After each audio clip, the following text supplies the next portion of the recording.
All right, I think we're live. So just give us a minute and we're going to be plugging this into a bunch of different channels. Excited about another awesome episode tonight. Let's go here. Here we are. Yeah, for sure. It's gonna be awesome, hey Shane? It's going to be awesome. We'll go to page, posts. Here's our live. Okay, I got to share this into a few groups and we'll get started. All right, so share this group. And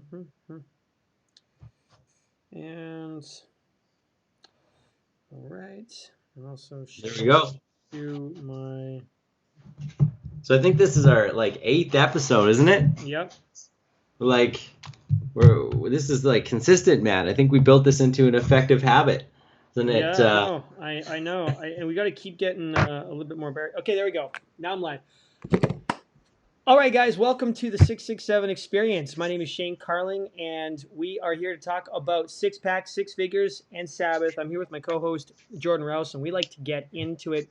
Tonight, we're going to be talking about some really important subjects. I think a lot of people need to start paying attention to as we enter this end of COVID, mid COVID, sort of post COVID situation. And the first thing we're going to be talking about is the dangers in the global supply chain. You know, Jordan's done a lot of research, and there's some things that people ought to know. And then finally, we're going to talk about what is vacationing and lifestyle going to look like realistically post COVID. So Jordan, why don't we do this? You've been doing a lot of research on the supply chain. You're the business guy. You're the transport expert. Why don't you start us off and talk about what made you want to talk about the global supply chain? Yeah, wow. Well, I have a fascination with it because I did my master's degree in supply chain back in the day in France, right? So I've lived my entire life around the premise of supply chains are important, by the old motto of General Patton back in World War II that an army success is based on its supply chain. And that goes back to Alexander when he dominated the European and Asian worlds because he taught soldiers to carry their own supplies on their own back, and they fought their own army. So that's why the Greek army was so strong. So supply chains play a big role in the world and the shape of it and what it does. So I want people to know some things that right now the world is in a critical phase. And what I mean by that is everyone knows the industrialization of China has occurred over the past 30 years, 30, 40 years. They've really risen to a high strength. But what they didn't know, most people don't know, is that China is immensely over leveraged, meaning they have no liquidity in their banks. They're essentially broke. They're what we call a paper tiger. And so now you're seeing their US dollars getting cut off because of this aggression in Hong Kong and taking over Hong Kong. And so now Hong Kong was a free zone, and most people don't know about where the Chinese got their dollars. It was through Hong Kong dollars, through the free port, and that's how all trade in China was done. That's why the average Hong Kong person has a net worth of $10 million. It was a very prosperous zone. Well, this aggression, this act has caused the United States to say, you can't do that anymore. We're not going to trade with you. We're going to treat you like the rest of China. So that's caused a huge disruption in the global supply chain. So what does that mean for the average person? Okay, so let's break it down like this. The world works in kind of groups, okay? We're going to explain them as trading groups. So in general, where do we get most of our food? Well, in Canada and United States, we say, well, we get it from the prairies, right? The bread basket of North America. Well, so does the rest of the world. This produces more grain, more corn, more soy than anywhere else possible on the planet is produced right there. And so when global supply chains start to shut down, demand for those farmers' goods start to go down, prices start to go down. You say that's a good thing. No, actually, it's because it's not even worth it to transport across the ocean, so they just dump it in the ocean. Hmm. So there are some crazy things going on that if you're an environmentalist, you might want to just not listen to this right now. There's some terrible things going on in the supply chain. We're facing water shortages around the world. Fresh water supplies in Iraq and Iran are down to next to nothing. So you might see one of the most mass human migrations in the history of mankind due to water shortage. the Hindu Kush, which is the northern India portion that produces all the rice. So you can look up about that. They're running out of water, but they're running out of arid land. Okay. So when we look at supply chains and feeding people, we're in a very dangerous place, because when you start growing food and you start using salinated water, and we've all heard of Himalayan sea salt. You've heard that pink salt, right, Yeah. Shane? That all these health nuts think is better than real salt, Yeah. right? Okay. Well, Well, it what is. happened is this is coming down from the Himalayas with all this minerals, not good for the soil though, and it's getting into the soil off them using the irrigation of it. Okay, and that's destroying the land, because salt kills land. And people have to understand that right now, because our demand for water, our demand for food, growing populations everywhere, we're in a scenario. And now that's China, which has been holding up our industrialized solution. So, for example, 80% of prescription drugs are produced in China. 80%. We're talking about insulin, Shane. We're talking about a Insulin. trillion-dollar industry as well. It's big. I don't know. Yeah, I don't know the numbers, but pretty it's big. big. And so they're producing all our insulin, Shane. What about all our diabetics? So if they cut the supply chain off of China, people start to die. Right. Okay. So when we talk about, are we at a point, in a tenuous point because of politics, where we might not get some very important medications, people have to start going, yeah, we really are. Now India's trying to pick up the slack. They have some high productions and they're moving quickly to try to support the West. But think about global supply chains like this. We're all tied together. There's like levers. So let's say, imagine a system, it's in a circle, and there's levers you can pull, but you can only pull a lever so hard before it will break. Okay. Right now, we're in a very fragile state of mind. So what people have to remember this is that at the end of the day, okay, in the common world, we forget that if you remove our skin, we all look the same underneath. Okay. And if one part of the world starts to suffer and it starts to break, the rest of the world will suffer with it. We're intertwined now. It's not like we're isolated like before. And people have to start putting differences aside and speaking life into other people. They have to start speaking goodness. They have to start trusting other people again. Because if we don't start trusting other people, if we don't start opening supply chains up again, the world is going to get very expensive for North America. We are going to have a limited amount of goods, and our prosperity is going to fall immensely, right? We generated it through trade. We generated it for generations through that. So, So, yeah, so ask a few questions. let's dive in there. Okay, so first off, let's talk about in North America. You know, we're in Canada here, but in the United States as well. Dude, there are so many. Like I've talked to people, and they're like, "Man, we supply. There's so much food, so much agriculture in North America that the food, like we're and there's so much fresh water. Like we will, and there's so much technology and so many advancements." We could become an isolated country all on our own, or an isolated state, and not actually need to depend on, and what Trump is doing with pushing towards more manufacturing, because he's talked many times in a whole lot of different conferences about the need for the pharmaceuticals to be not made in China, to be made over here, or in places where it's not like to break up that supply chain. So what is the progress on that? Where are we at for that type of development in the United States? You might not agree that the states can be a self-sufficient state, and I'm not saying it should be, but I think that it is so far advanced in its ability for agriculture, for crops, and for all that kind of stuff that I don't think that it would fall dramatically if the supply chain globally really started to collapse.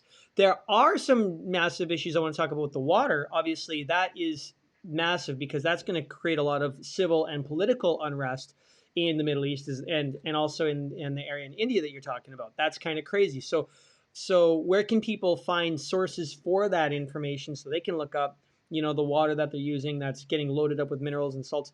And then the other thing I want to talk about is your thoughts on the supply chain in Australia. Now, the reason I want to bring up Australia, I was watching a documentary where it's a real thing, and there's this thing called the Australian Food Bowl. Well, this year, Yeah.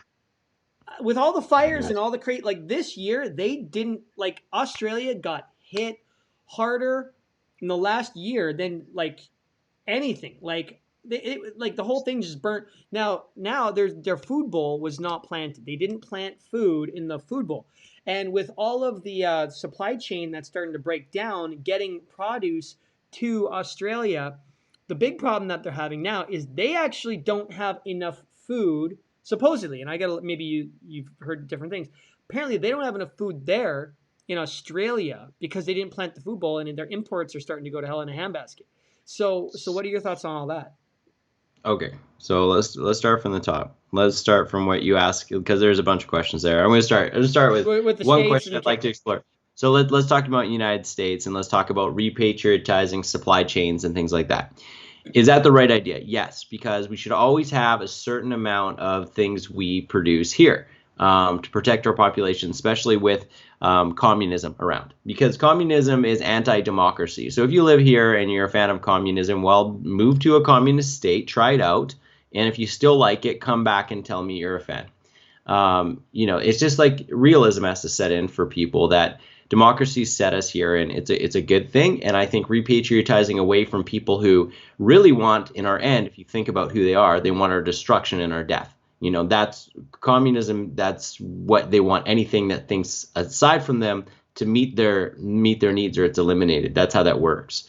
So if people don't understand that, just look at history and you'll see some prime examples of it.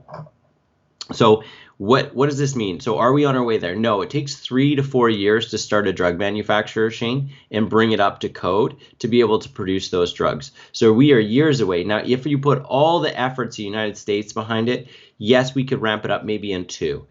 Should they be a self-isolated, efficient giant? To a certain degree, they should be able to maybe produce a little bit of everything there if required. But we shouldn't isolate ourselves from Europe, Africa, South America. I think these are all wonderful trade zones. Southeast Asia, like India, Sri Lanka, these places. I think that there's, great things we don't have to isolate. Like Vietnam, for example, we should never isolate from Vietnam. They're great at producing things. They're pretty stable. They're very friendly to the West, right? So I think it's just it's a catch-22, okay? If we do it too fast and we cut it off, they can put a lot of pain on us. And what I mean, a lot of pain, a lot of people won't get their medications, a lot of people would die, a lot of bad things would happen. People tend to rally around and find solutions for things, but there'd still be a lot of death and despair if we cut our supply chains. Another thing is China does a lot of component manufacturers. So when you talk about setting up manufacturing infrastructure, a lot of the stuff that we draw on for components to set it up, Shane, is made in China. A lot of these machine parts, a lot of the other things. So now you're like, let's repatriatize friggin' supply chain, but hey, we're gonna phone our suppliers to give us the goods for it. Okay, it's not as easy as you think it is in the world today. It's very intertwined, and I'm a very big fan of democratic states working together. I'm not a fan of working with communist dictatorships. Right. So, I believe that we should move manufacturing, and we are. Like $40 billion moved of manufacturing to Mexico last month. That's immense. So, okay. And that's gonna continue. Yeah, and so globally there's been such a uprising of people really wanting to hold China accountable for the virus, for example. And so there's been a lot of, if you watch Australian news, there's been a whole lot of bullying going on. Like China's been really kind of flexing and bullying down nations like Australia because of news, etc., and politics, and really trying to come against the supply chains on Australia, because so much, it's really interesting. So much is so dependent on that manufacturing hub that they really can pull a lot of strings. And so, what does the world look like when it's not? Now, it's a big question, but what's the world going to look like when we drop, say, 20-30% of the demand of what we're getting from China? And how does that impact their economy? And then what do they do in retaliation? Well, okay. Because there's still 2 billion people there that have jobs and families and lives to, it's a giant, you're right, it's a super web of complexities. That's in a dark place. So let's talk about Australia first, and we'll give a prime example. Then I'll come back around about the Chinese, because And we're not talking about Chinese people. We're talking about the CCP. We're talking about the Chinese Communist Party and its leadership under Xi Jinping. And it's a dictatorship, right? It's not a leadership, it's a dictatorship. So, and we're talking about their nationalized companies working together and taking away free competition. And we'll talk about a lot how that's done. So, Australia, you asked the first question, and we'll start there, is about the food bowl. Yes, so there's a lot. There won't be famine in Australia, okay? There's only 24 million people in Australia, Shane, and they could grow enough food for like 200 million with their land, okay? So they're going to be fine. They might have to eat bread and some corn a lot, but they won't starve by any matter, right? They'll have steak, bread, and corn because they still got a lot of cows. They'll be okay. But they won't have a lot of variety. Okay, that's what we're saying. They won't have a lot of variety. Like they might not get their green peppers and their red peppers, and they might not be cooking a lot of different types of vegetables. But yeah, they'll be fine. Okay, you think the size of Australia, okay, which is the size of 4 of our provinces, okay, in here in Canada, or a little bit bigger, maybe 5 of our provinces, and they only have 24 million people. So they're a net exporter of food, and they still are. So they're gonna be okay. They're gonna be okay. But yeah, they tied themselves. They set their own doom. So Australia wanted to grow fast. They had a very aggressive, economically formed government, and which is good. I'd say they're a nice mix between conservative and liberal values, meaning the individual versus kind of the collectivist ideals, right? And they went out there and they built a good country, but they exposed themselves through coke coal, which is coke coal is like the coal you burn to make steel. Mm-hmm. So it's the formation of steel. And so a lot of their exports, which is about 25% of their GDP, is involved in those sort of hydrocarbons like coal to China to produce steel. And China is the largest steel producer in the world. So, that has exposed them to a lot of different things, and they kind of have to take some of the bullying, because if not, and China cuts that off, they go into pure recession in Australia, and they have one of the most overpriced housing markets in the history of mankind. You think Vancouver's bad? Try Sydney. Like, it's crazy bad, right? Melbourne, Sydney, Brisbane, not good. Those housing markets are crazy. Taxation's very high already. So I'd say that they're more overtaxed than Canadians even, and they're burdened because they don't have the trading apparatus that we do situated in North America. So we can trade with Europe, Africa, we can trade with South America, we can trade with Australia, Oceania, Asia, but they can't. They can't be shipping stuff off to all those different continents. They can hit a couple of them, but there's some serious distance, right, in between South America and Australia that they're not taking ocean rides to send goods there.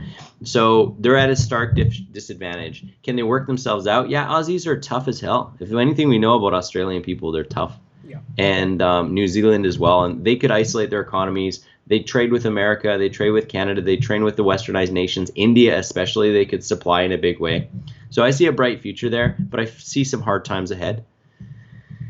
What do we do with the Chinese Communist Party? Well, I think that it's out of people's hands. I think we have to accept that there's going to be some form of conflict on the horizon.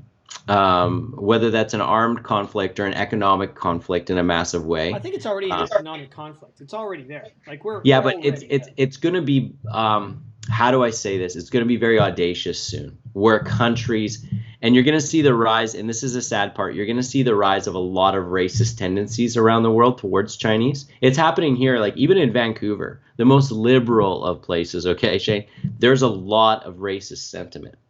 Wow. And yeah, like there's assaults in the street here. I don't know if you've heard about all of this, but people, they're just attacking Chinese. Like it's wild, and I'm afraid that it's gonna devolve into something of the whole world kind of ganging up on that piece, and it's not the fault of the people, it's the fault of the government. And then you're gonna have China, which has its internal problems. So they have no liquidity in their banks.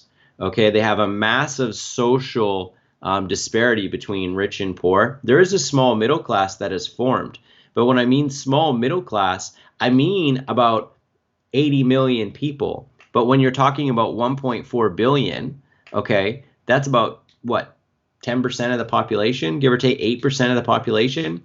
And then you have your hyper rich at like 3 or 4% of the population. Because I believe that there's 13 millionaires or 13 million millionaires in China. 13 million Million, multi-millionaires, like millionaires in China. millionaires, That's yeah, crazy. 13 million. Wow. But in the United States, there's 18 million. Okay, last time I checked. So that's the disparity there. But then in the middle class in the United States, we have in the middle class there's about I think about 100 million people, give or take.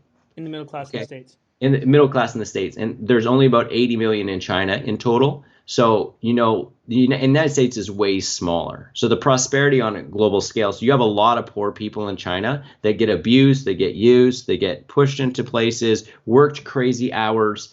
Like they don't care about human rights, and you're gonna have that forms an uprising. People don't want to live like that. They don't want to feel like that. And soon as the wall starts crashing down and they don't have jobs to go to, and food dries up because they've over-industrialized their agricultural areas. So basically, there's like once a year, there's a huge dust storm that's so big it travels all the way across the ocean and hits California from China because they've overused their land. They didn't leave it fallow. They didn't follow good agricultural practices. So they've like destroyed their agricultural land. So there's some huge problems in that country.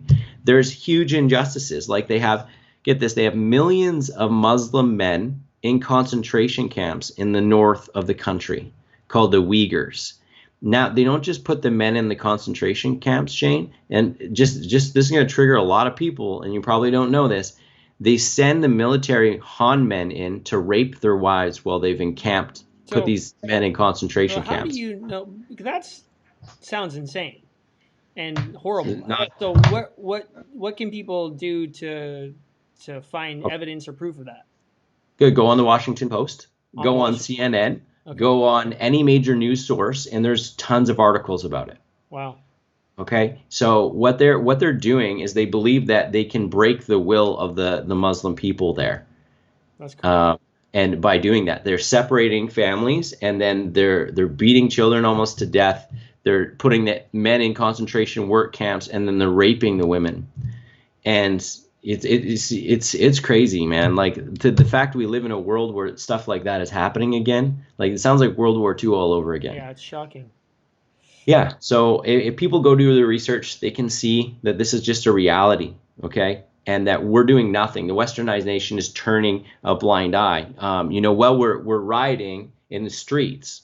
And, I believe that people are just to protest in the streets. I don't think that rioting's ever a good idea. But in terms of, like, think about this. In Libya today, right now, they sell people as slaves in the slave market. In Libya today, but we do nothing. Yeah, it's so crazy when here we are. We live in this first world country, this developed country, and then you see stuff like that in like movies, and then the fact, and then all of a sudden it's still a real thing. It's actually still happening. It blows my freaking mind how far the world has to come still. It's shocking. Well, and you see what happens when the world's so out of balance, because you have people with such strong virtues here, I'd say in the Western world, right? We've developed virtues of tolerance, consideration, love, human value, human rights, equality, right? Of all things, sex, gender, race, XYZ, right? So the idea now is that if there's these great evils that rise up in the world that are so different than us, and then they try to assert power like the Chinese or over the Australians, that's a recipe for conflict. Now, what the US just did is the scariest thing that you can do. They cut off the money for China. What do you mean? Describe that. What do you mean? So someone's listening to this, they have no idea what you're talking about. What do you mean they cut off the money? So Hong Kong dollars were what was traded for RMB, okay, Chinese currency, and it was translated into American dollars. And Hong Kong was always the middle place to do that, okay? Hong Kong, Macau, you've heard of the big banking institutions and the wealth there. So it was trading money, and that's how it made all its money. Well, now they can't do that anymore. So this basically is like, remember in World War II, what pushed the Japanese into war wasn't anything to do with hatred for America. It was that the Americans cut off the gasoline to the Japanese, and the Japanese had to go seize territory to have gas to power their war machine. So we forced them, we forced their hand. And so what this act is doing, if people aren't clear on geopolitical issues, is, and this is fairly clear, you can, if you want to go see a great channel on this, check out Visual Politics with Simon Whistler, and he'll go over, he's an independent news source, and he goes over what this is going to happen. Once you do that, you cut off dollars. Now they're getting a second outbreak of coronavirus, from what I hear. So it's going to push their economy deeper and deeper and deeper. So one of two things has happened. When you back a dog into a corner, it's either going to fight or it's going to cower. Right? But here's the other thing is, but at the same time, look at what's happening in the States. So I was watching just a news just before I got on this, that, you know, now that the protests and the riots have been happening, that cases are starting to spike, and they're starting to spike in cities like Miami. Miami actually just pulled back. They were about to move into the next phase, and they just pulled back because they just had over 10,000 cases in the last week. So the cases started to surge, obviously because of a lot of it maybe protest, et cetera. And in these areas where there was night after night after night, and there still is night after night of protest and all that kind of stuff, I'm all for the protest, but we're in the midst of a pandemic.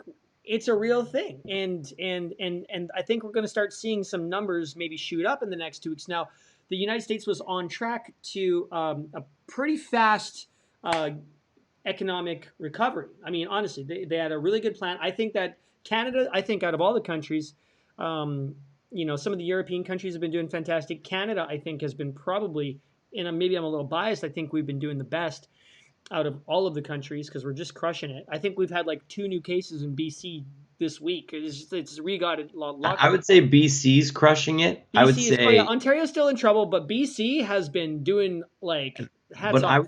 I would say the Western health ministries are to do with that. Like our provincial stuff is good, Shane. Yeah, we're doing really good. But in the States, with all these riots and these protests and all these people being close together night after night after night, that disease is having a lot of opportunity to proliferate.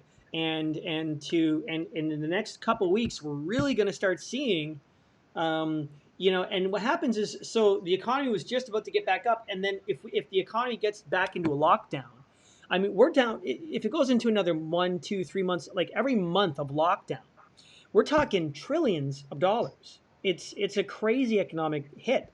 So while China is trying to bounce back and recover, the United States, like, we're basically they're crippled. You know what I mean? Like, they both got this chain around their ankles trying to stand up again and fight a crazy fight while they're covered in chain. It's kind of it's a crazy situation. Well, I would say that I look at it and I'd say that China's in a much worse position than the United States because they back themselves into a corner with their actions and they show in their cards. And when Xi Jinping seized power as a dictator 2 years ago, when he made that announcement, I think 2.5 years ago, that changed the world's kind of position on them, right? We thought they would move towards democracy and they moved towards dictatorship. Which is very saddening. So I think they're not in a great position. I don't think the world's going to support them as much as the United States. The United States is still the land of the free. It's doing quite well, actually. The riots and things that you see on the street, they're kind of like window dressing on maybe there's a bad party at that house last night. The house is still really nice, I think that people will realize soon that we're a lot more similar than we are different. And I believe that institutional police reform is required. I think all of us have always said that I think there could be more oversight for the police and a different way of going about it, but defunding is crazy. But, changing how we look at it or how we approach it. I think that there's a lot of good stuff that will come from it. But I think the defunding thing, it really, I mean, bottom line is you need people to protect people. Yeah. We just don't need people who are protecting people, killing people, because they're trying to, like there was this other thing that happened with this guy in Atlanta, and I watched another. Oh, I saw, yeah. Like, what the frick is going? What is wrong with these cops? What the flying bloody hell is But going on? it's what's wrong with that cop. Well, Okay. yeah, but I get it. I get it. There's a lot of great cops. In fact, there's way more good cops than bad cops. Okay, and look, I'm sure that there's nothing that pisses off a good cop more than a bad cop. Here's the thing, Shane. I think that there needs to be my biggest danger about these things that are happening in the United States. It's anti-American. Is because American is based on liberalism, means individual freedom, individual responsibility. It's called classical liberalism. If anybody wants to know that, that's what it is. It was founded on these statutes. Now, what we do now in the United States, what the media does, it does something called collectivism, meaning all white people are bad because that white cop shot those people. That collective nature saying you need to take responsibility for everybody with your skin color, that's not okay. Because when that happens, it's called a collectival tribal influence. And so now everything gets labeled X, everything gets labeled Y. So instead of looking at an individual for their qualities and purpose in life, you're looking at a collective and a judgment. Well, we have to stay away from that kind of stuff in life. I don't think it's going too far in that direction. I think there's a lot of I think there's a lot of that is happening in smaller groups, but I think the general mass is just that, Black lives matter. You know what I mean? Like, and there's just been such a deep systemic level of racism throughout the United States that it really does have to get dealt with. Like, there's ugly things under these rocks when you lift them up and you're like, wow, like that is some crazy, what is going on? And so I think that it needs to be addressed. It needs to be, there needs to be a fight for equality for everyone, no matter what, indiscriminate of race, color, sex, gender, and all that kind of stuff. And we need to stand on that. We need to fight for that. And if there wasn't these protests, then there wouldn't be the work that's being done right now as intensely as it's done right now, because the movement is creating a change. So I support it. But I also, but along with that, there's also going to be the dark side, which is, and I just get it down to this.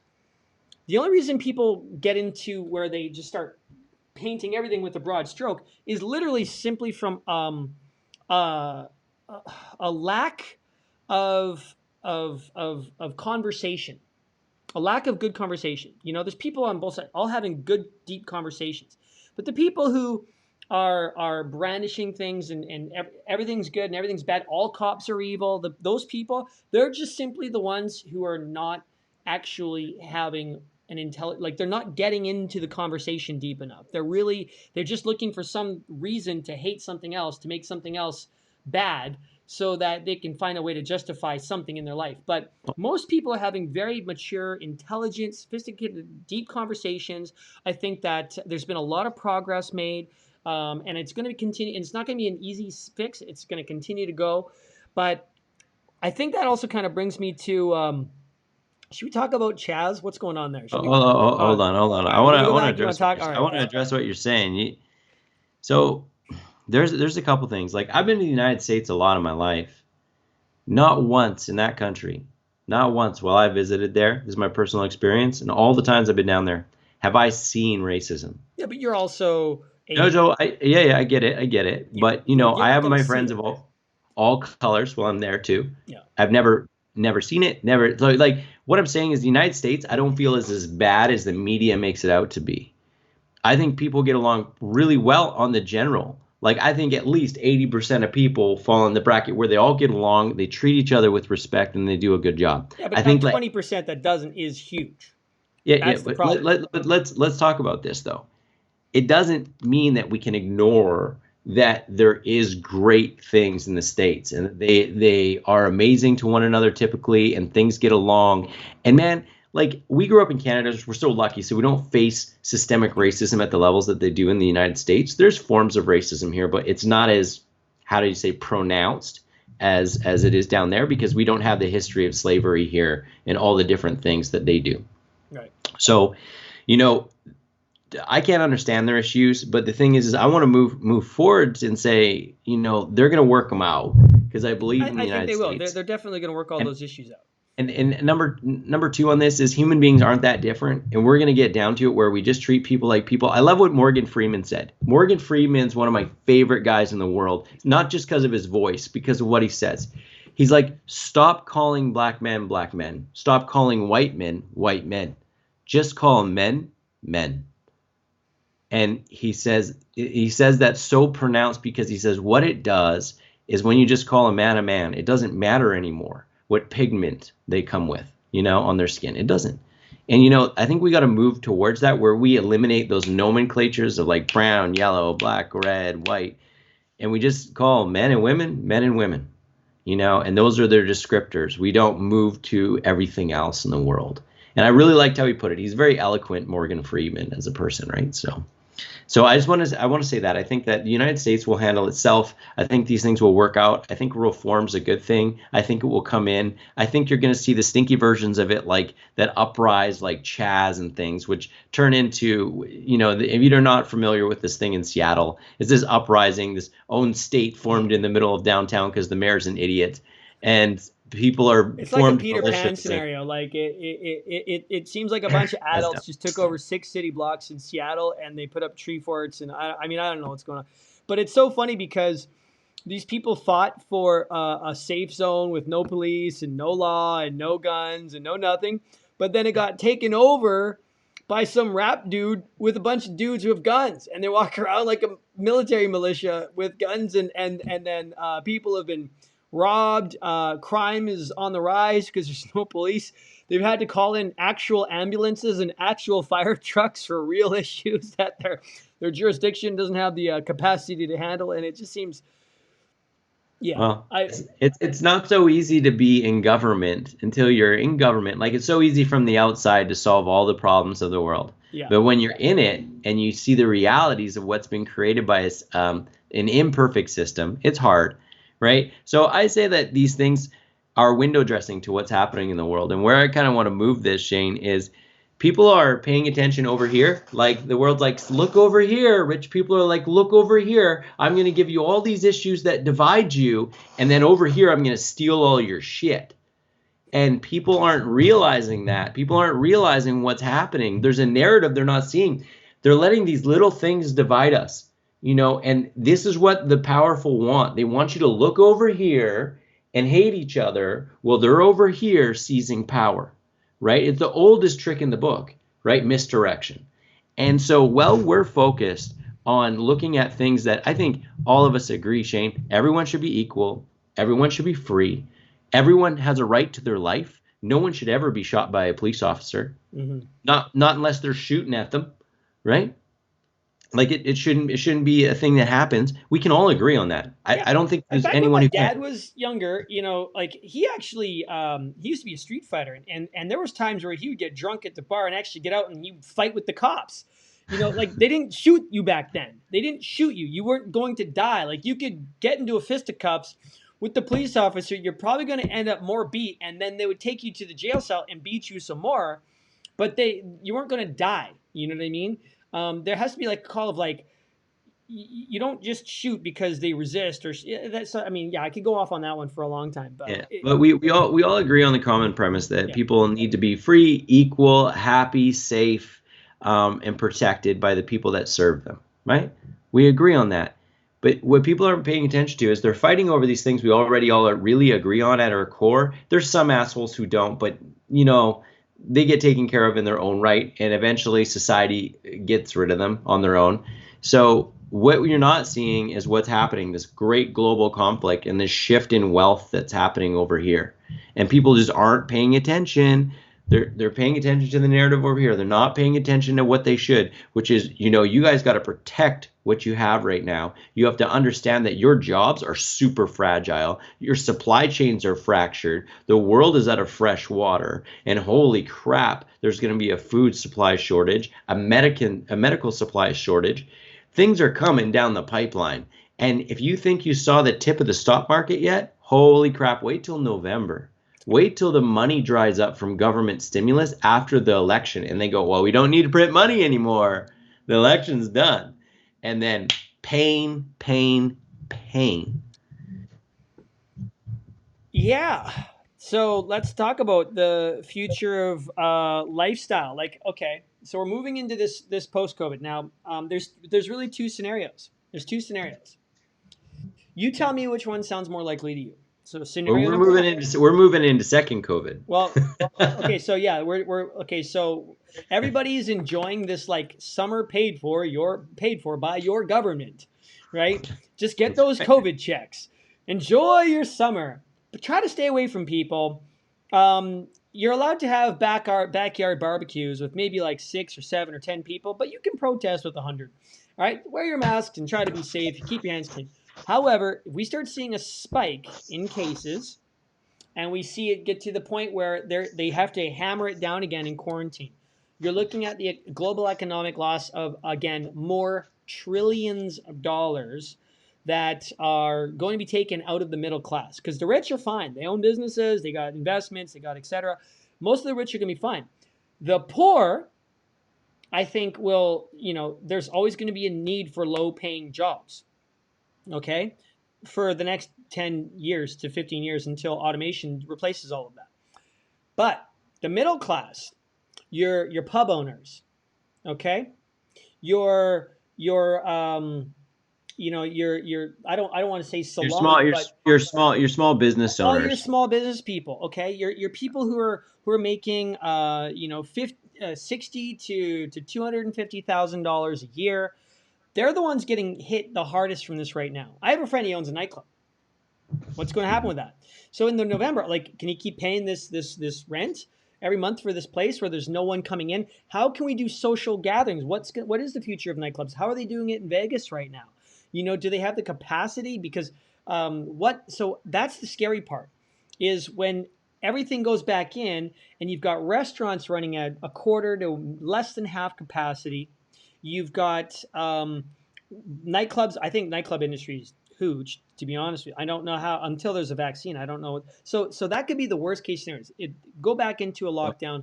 The world gets hammered again financially, and all sorts of hell breaks loose. Because at that point, we could really start to see some massive hits to the food chain, the supply chain, etc. Now, the other one is, let's just assume that it kind of pitter patters away.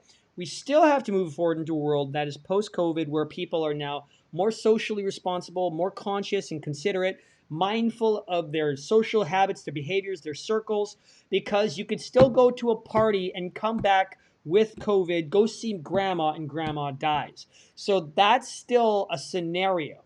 And that's going to be a scenario until everybody's on a vaccine. And I don't even think the vaccine's a good thing. I think it's going to be crazy. I'm not going to, that's a whole episode, talk about vaccines. I don't want to get into it tonight, but we can talk, that's a whole thing, right? That's a whole thing.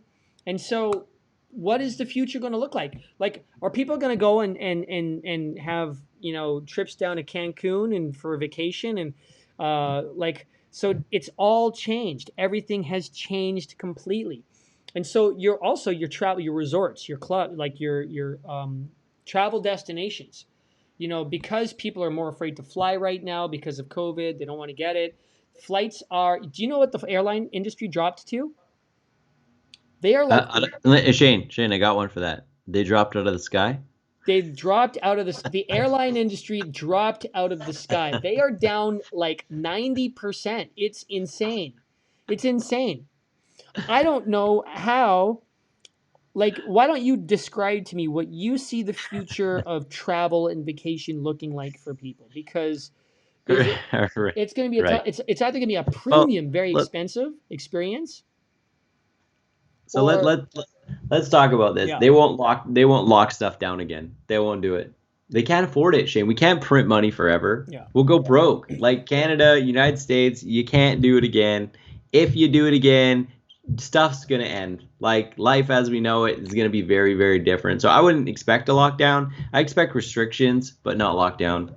So that's me there. I think that there's a very hard landing for a lot of people who are run thin. There's the highest debt levels in history in North America right now. I think a lot of people are going to go broke, file bankruptcy, especially in November as this starts to hit. Mortgage deferrals stop, things like that. What do these people do? They become homeless? Like, there's now so many millions of jobs that are like, people. Adapt or overcome, man. It's Like adapt or die. it's it, right? Like this is society. I hope you got people who love you. Like that's it. Like you're gonna have to get better.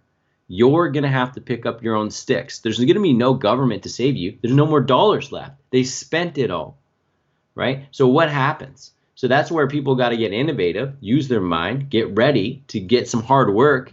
It's not going to be as simple as you're going to go back to working just as hard as your grandma and grandpa had to work to get you here, right? So that, we forget that people before us, generations and generations, worked their asses off for 16 hours a day at times, to get us into this position, right? They earned it for us. We didn't buy this career, this future, this life that we have. Our forefathers and foremothers brought this to us through their sacrifice.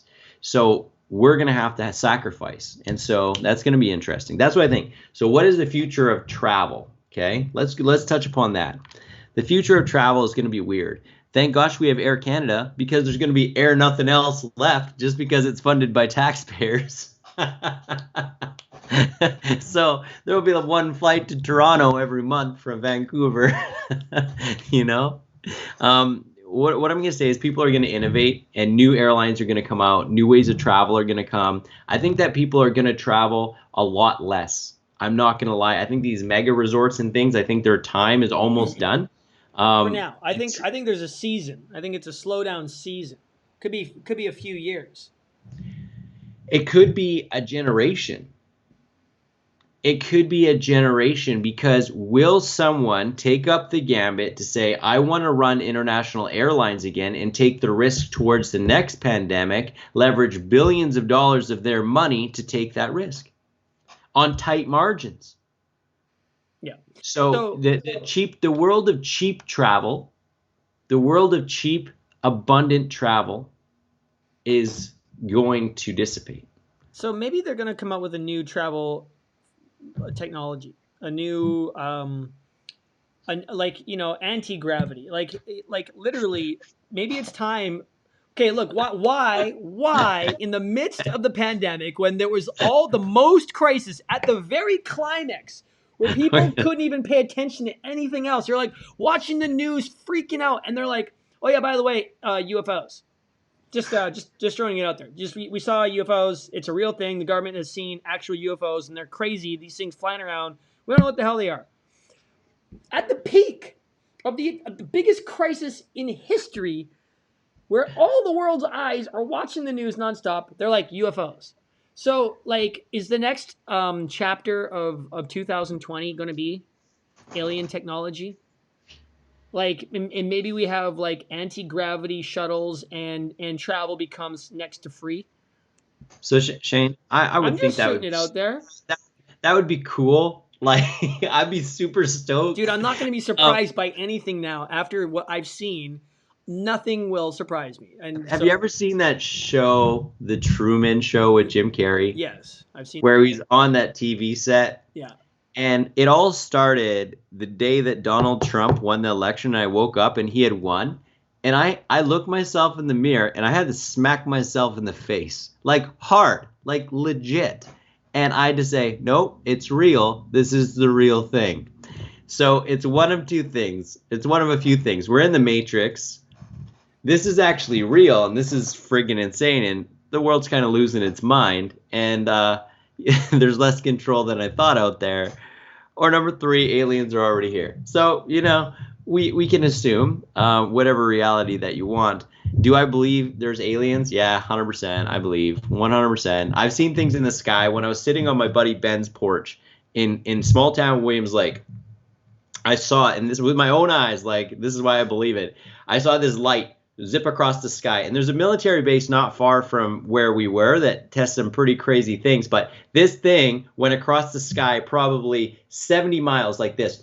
It stopped dead, 70 miles distance, stopped dead, went straight up, straight across, and then straight this way again in seconds, traveling 70, 80 miles, in seconds, that. The first big book that really talked.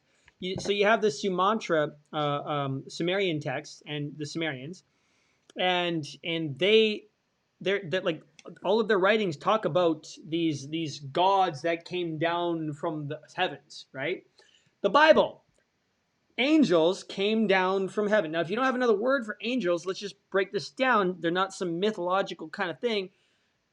Clearly, that would be the definition of an angel. Now, I don't know, we've kind of verged way over here, but I want to just define this as they are creatures of different flesh than ours, who are different in stature than us, and they come from a place that is not where we are from.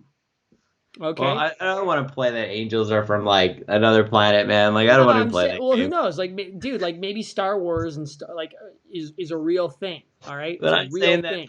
I do believe that there's some mysteries that I've seen with my own eyes that I can't explain. Yeah. So do I believe that there's other beings in the universe? Yes. Do I believe they're here? I have a hard time conceiving that. I have a hard time conceiving that. I think that man has created some technologies which are pretty marvelous that we aren't akin to, that we don't know about. So I would go as far as saying I'm still on the fence about that in total, like, are aliens here? But do I believe they exist in an infinite universe? Do I believe that there's life somewhere? Yeah, I do. I Yeah, think you'd be crazy not to. of course. So But I don't know if I believe that they're here, but do I believe that there's mankind made stuff that's not explained to us and there's levels of control and technology that we're not given? Yeah, I really do. yeah. I really do. I really do. I don't know what it is, man, but So what it's do we there. talk about? Let's just summarize everything here. We talked about supply We talked chains about around the supply world. chain. We talked We talked about crazy, crazy stuff in the States. yeah. We talked about we talked about like aliens potentially How did we being get out to there. aliens? I brought that up, didn't I? Yeah, yeah, you did. But you know what? Everybody thinks about this. The whole world is like a big conspiracy theory. I swear, I swear it aloud. All the people who stayed busy, and then they finally got their first taste of Facebook conspiracy, and they all just like believed it. They're like, yeah, I want to believe that.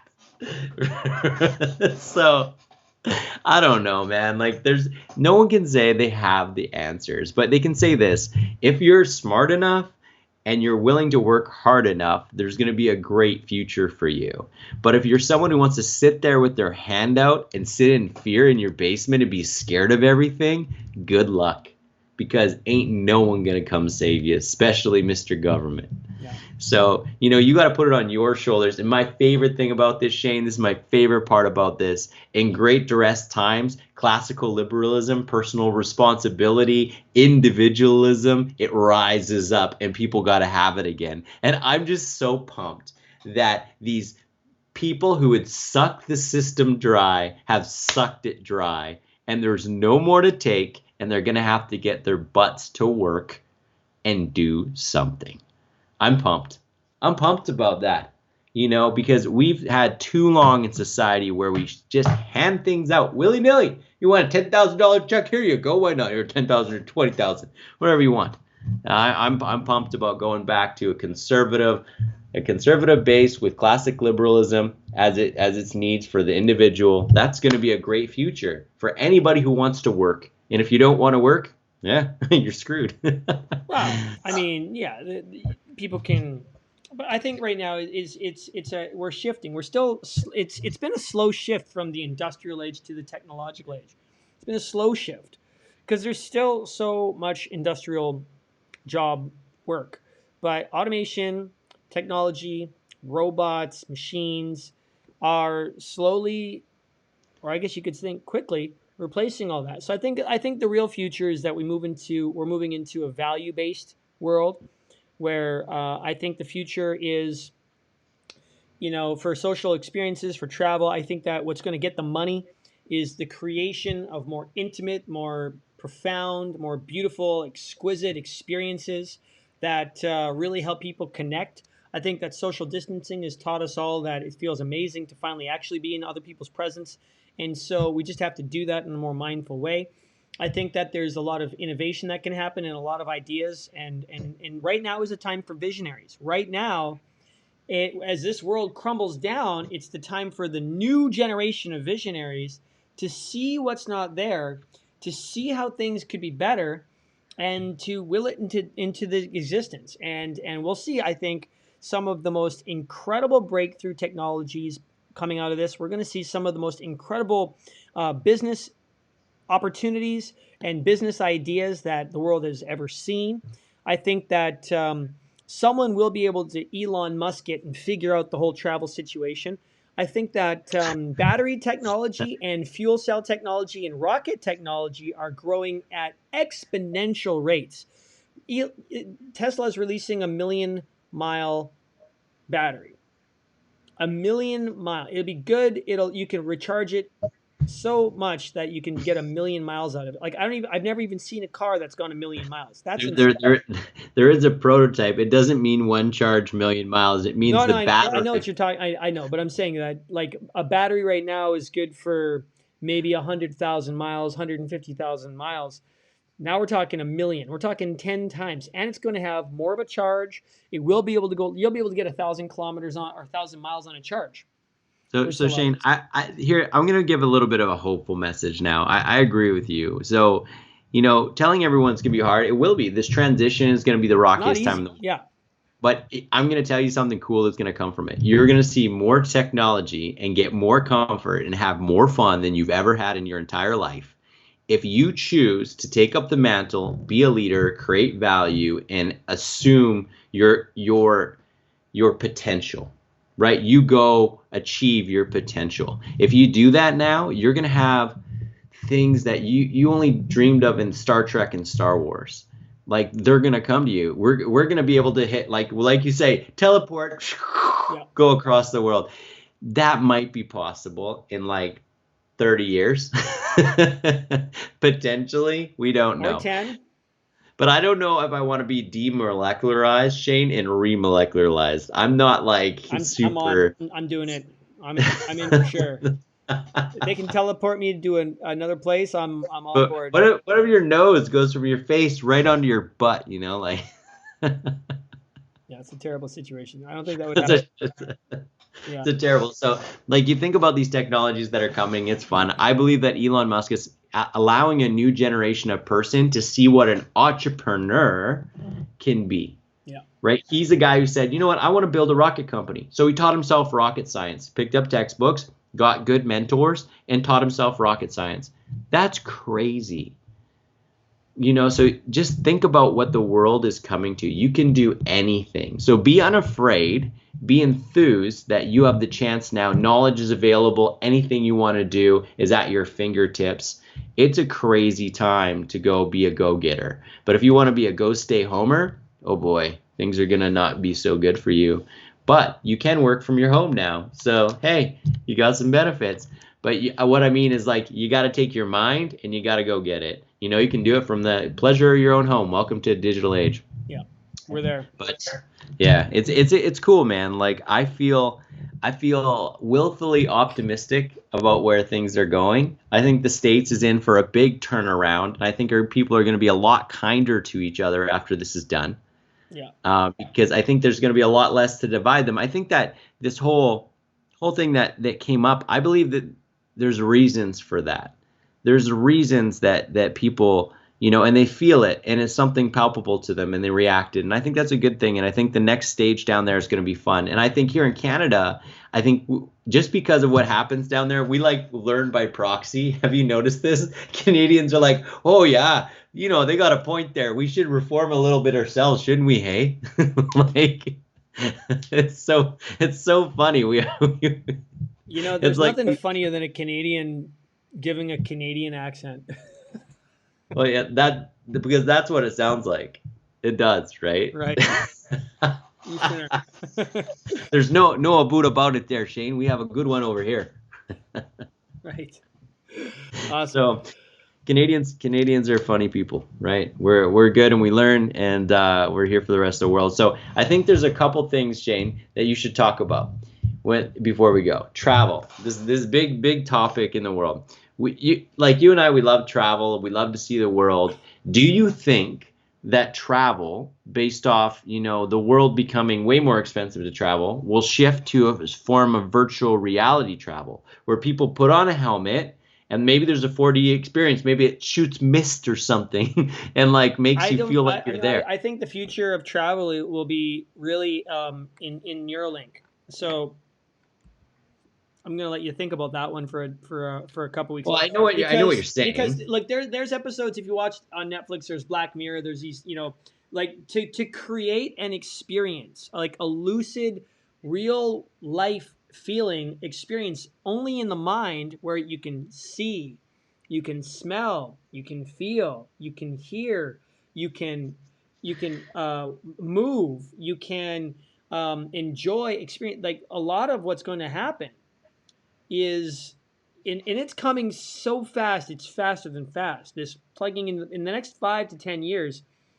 Well, we're still young. Okay, look, we're like, don't tell, like, dude, are you gonna get plugged in? Like plugging into the matrix. This is where we're going, and so that could be the travel, the future of travel. Okay. So I agree with you. I think Neuralink will come to that extent after a certain amount of time. There's a show on Netflix about it where they have like hookups and they permanently can see things and like that's coming, dude.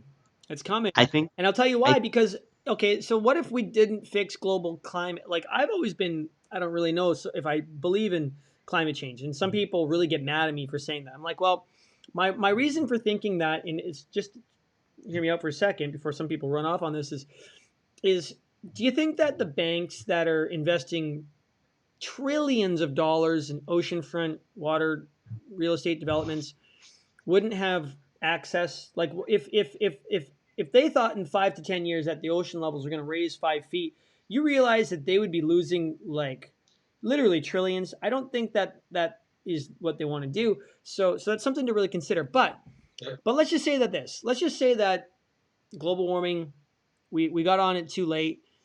Like we've seen right now, it's been the coldest and rainiest May and June I've ever seen in my entire life. This is your thing, right? This is your thing right now. What if the weather just becomes inhospitable and awful, and it's just like more and more people are just forced to kind of stay inside because outside the weather gets so awful. Maybe there might be good places, but more and more it just becomes bad weather. People stay inside. They're gonna want to plug in. Hold on. Let's unpack what you're saying, okay? Because I don't know is the answer, because you're about weather, and I'm gonna throw something out there for you.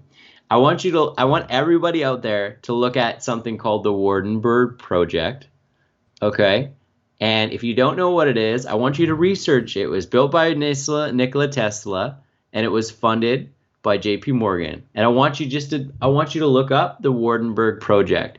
And if you think about weather, you will think about it very differently after that point. Okay? And then I want you to understand and ask yourself, well, why isn't North America went through a drought in the past 30 years? I want you to ask yourself that question too. So just just a point of interest. Go do some research, people. All right, let's do it. Okay. Anyways, this has been a good one. Really enjoyed having the conversation with you. So if you've been listening, please go to our YouTube channel. It's the 667 Experience. Please subscribe. Go to our Facebook page. It's the 667 Experience. Like that page. And feel free to follow Jordan Rouse and Shane Carling on Facebook, LinkedIn, and Instagram. Guys, we really appreciate you. And if you like this, please like this, comment, and share this video with your friends. Let's get this conversation rolling. Bye for now.